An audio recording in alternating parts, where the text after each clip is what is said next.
حضرت انس رضی اللہ تعالی عنہ سے مروی ہے کہ ایک مرتبہ حضور اقدس صلی اللہ تعالی علیہ وآلہ وصحابہ وسلم نے فرمایا، تمہیں ایسا عمل نہ بتاؤں جس کو پڑھنے سے تمہاری بیویاں، تمہارے ماں باپ اور تمہاری اولادوں کے لیے اللہ تعالیٰ کے فرشتے دعا میں مصروف رہتے ہیں اور حق تعالیٰ کہتا ہے ان پر سلامتی ہو۔ صحابہ کرام رضوان اللہ علیہم اجمعین نے عرض کی، جی یا رسول اللہ فرما دیجئے۔ آپ صلی اللہ علیہ وسلم نے فرمایا، بسم اللہ الرحمن الرحیم، السلام علیکم ورحمۃ اللہ۔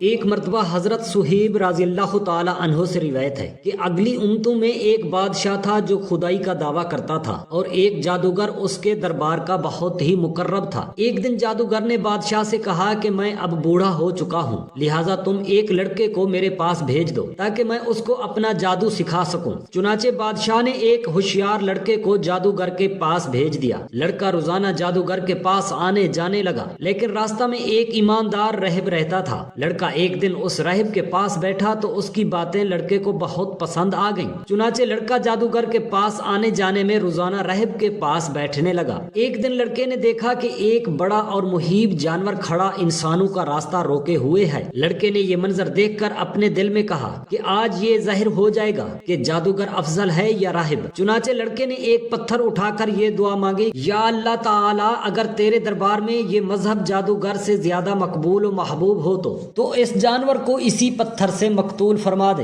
یہ دعا کر کے لڑکے نے جانور کو اس پتھر سے مار دیا تو یہ بہت بڑا جانور ایک چھوٹے سے پتھر سے قتل ہو کر مر گیا اور لوگوں کا راستہ بھی کھل گیا۔ لڑکے نے راہب سے یہ پورا واقعہ بیان کیا تو راہب نے کہا کہ اے لڑکے، اللہ تعالیٰ کے دربار میں تیرا مرتبہ بلند ہو گیا ہے، لہٰذا اب تو ان قریب امتحان میں ڈالا جائے گا، اس لیے کسی کو میرا پتہ نہ بتانا اور امتحان کے وقت صبر کرنا۔ اس کے بعد یہ لڑکا اس قدر صاحب کرامت ہو گیا کہ اس کی دعاؤں سے مادرزاد اندھے اور کوڑی شفا پانے لگے۔ رفتہ رفتہ بادشاہ کے دربار میں اس کا چرچا ہونے لگا تو بادشاہ کا ایک بہت ہی مقرب ہم نشین جو اندھا ہو گیا تھا اس لڑکے کے پاس بہت سے ہدیہ اور تحائف لے کر حاضر ہوا اور اپنی بصارت کے لیے دعا کا طالب ہوا۔ تو لڑکے نے کہا کہ اگر تو اللہ تعالیٰ پر ایمان لائے تو میں تیرے لیے دعا کر دوں گا۔ چنانچہ وہ ایمان لایا اور لڑکے نے اس کے لیے دعا کر دی تو وہ فوراً ہی ٹھیک ہو گیا اور اس کی آنکھوں کی روشنی واپس آ گئی اور وہ بادشاہ کے دربار میں گیا تو بادشاہ نے پوچھا کہ تمہاری آنکھوں میں بصارت کیسے آ گئی؟ تو مقرب ہم نشین نے کہا کہ میرے رب نے مجھے بصارت عطا فرما دی ہے۔ بادشاہ نے غضبناک ہو کر کہا کہ کیا میرے سوا بھی تمہارا کوئی رب ہے؟ تو اس نے کہا کہ ہاں، اللہ تعالیٰ میرا اور تیرا دونوں کا رب ہے۔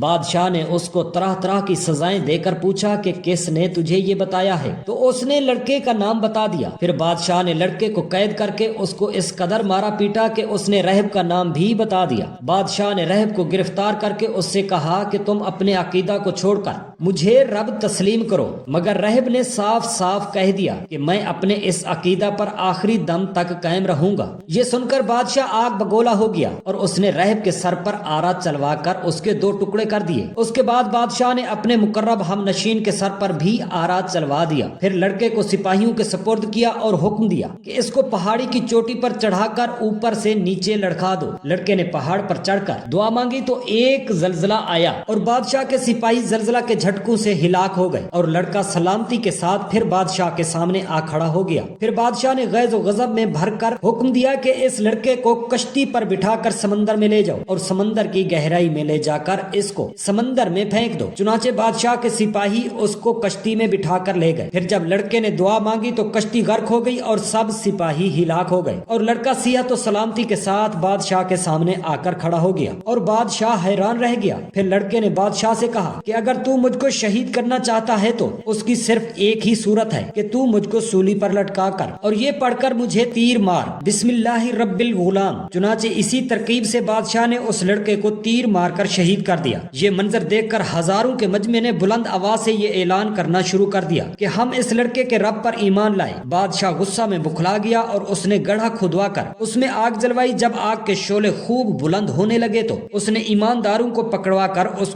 آگ میں ڈالنا شروع کر دیا، یہاں تک کہ 70 مومنین کو اس آگ میں جلا ڈالا۔ آخر میں ایک ایمان والی عورت اپنے بچے کو گود میں لیے ہوئے آئی اور جب بادشاہ نے اس کو آگ میں ڈالنے کا ارادہ کیا تو وہ کچھ گھبرائی تو اس کے دودھ پیتے بچے نے کہا کہ اے میری ماں صبر کر، تو حق پر ہے۔ بچے کی آواز سن کر اس کے ماں کا جذبہ ایمانی بیدار ہو گیا اور وہ مطمئن ہو گئی۔ پھر ظالم بادشاہ نے اس مومنہ کو اس کے بچے کے ساتھ آگ میں پھینک دیا۔ بادشاہ اور اس کے ساتھی خندق کے کنارے مومنین کے آگ میں جلنے کا منظر کرسیوں پر بیٹھ کر دیکھ رہے تھے اور اپنی کامیابی پر خوشی منا رہے تھے، اور ساتھ ساتھ کہا بھی لگا رہے تھے کہ ایک دم قہر الہی نے ظالموں کو اپنی گرفت میں لے لیا، اور وہ اس طرح کے خندق کی آگ کے شعلے بھڑک کر بلند ہوئے کہ بادشاہ اور اس کے ساتھیوں کو آگ نے اپنی لپیٹ میں لے لیا، اور سب کے سب لمحہ بھر میں جل کر راکھ کا ڈھیر ہو گئے، اور باقی تمام دوسرے مومنین کو اللہ تعالیٰ نے کافروں سے اور ظالم کے شر سے بچا لیا۔ حضرت انس رضی اللہ تعالی عنہ سے مروی ہے کہ ایک مرتبہ رسول خدا صلی اللہ علیہ وآلہ وسلم نے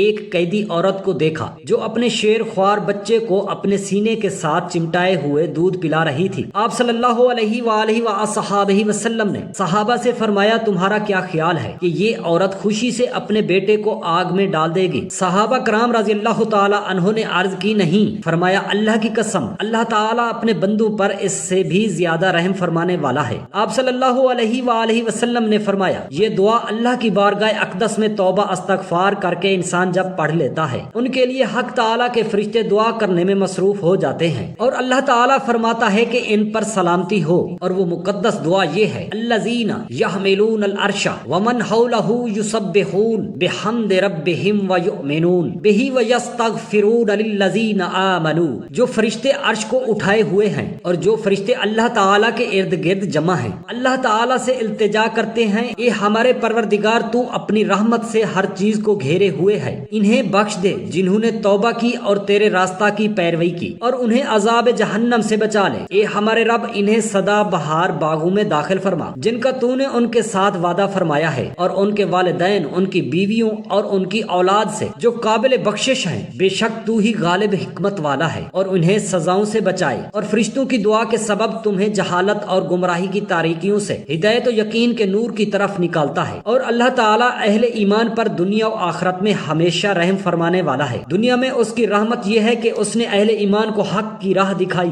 جس سے دوسرے نابلد رہے، ان کے لیے ہدایت کی شاہراہ روشن کی جس سے کفر و بدعت کے دائلی کنارہ کش رہے، اور انہیں باعزت روزی عطا کی۔ آخرت میں اس کی رحمت یہ ہے کہ وہ انہیں بہت بڑی گھبراہٹ اور خوف سے امن بخشے گا، اور وہ فرشتوں کو حکم دے گا کہ وہ جنت کے حصول اور جہنم سے نجات کی نوید سناتے ہوئے اہل ایمان کا استقبال کریں۔ یہ کرم نوازی اس لیے ہوگی کیونکہ اللہ تعالیٰ کو ان نفوس قدسیہ کے ساتھ محبت ہے اور وہ ان پر بہت مہربان ہے۔ ہم اللہ تعالیٰ سے دست ادب ہاتھ جوڑ کر گریہ اوزاری انکساری سے دعا کرتے ہیں میرے تمام مسلمان بہن بھائیوں کو اور ان کی اولادوں پر اللہ تعالیٰ رحم فرمائے اور اپنے سائے میں رکھے، آمین ثم آمین۔ جزاک اللہ خیرا کثیرا۔